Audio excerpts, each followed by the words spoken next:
Tinatayang aabot sa 2,800,000 piso ang halaga ng pinaghihinalaang smuggled na sigarilyo na nasabat sa isang joint checkpoint operation ng Philippine National Police sa Barangay Sadaan, Midsayap, Cotabato nitong Hulyo 23 ng kasalukuyang taon. Pinangunahan ng Highway Patrol Group 12 ang operasyon, katuwang ang Midsayap Municipal Police Station, 2nd Cotabato Provincial Mobile Force Company at Regional Intelligence Division 12 bilang bahagi ng pinaigting na kampanya laban sa carnapping, paglabag sa batas trapiko at smuggling. 2 sasakyan ang pinahinto sa checkpoint upang sumailalim sa inspeksyon at magpakita ng kaukulang dokumento ng sasakyan at kargamento. Sa halip na sumunod, umano'y pinaharurot ng mga driver ang kanilang mga sasakyan at nagtangkang tumakas. Agad namang nagsagawa ng hot pursuit operation ang mga otoridad at naabutan ang 2 sasakyan may humigit kumulang 150 metro mula sa checkpoint. Sa isinagawang inspeksyon, nakumpiska ang 1,000 at 100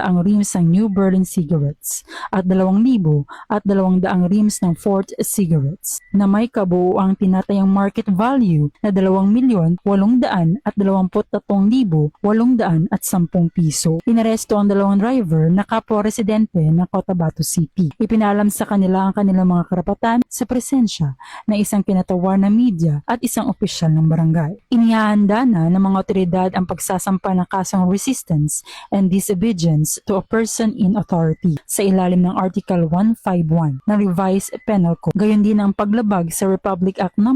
10863 o ang Customs Modernization and Tariff Act sa Provincial Prosecutor's Office. Patuloy namang pinaalalahanan ng Philippine National Police ang publiko na makipagtulungan sa mga checkpoint operation bilang bahagi ng pagpapanatili ng kapayapaan at pagsugpo sa mga iligal na gawain. Dito sa Cotabato Police Provincial Office, ako po si Police Corporal Bernadette Himalaya Camino, nag-uulat mula sa Police News Network. Bagong PNP para sa bagong Pilipinas, serbisyong mabilis, tapat at nararamdaman.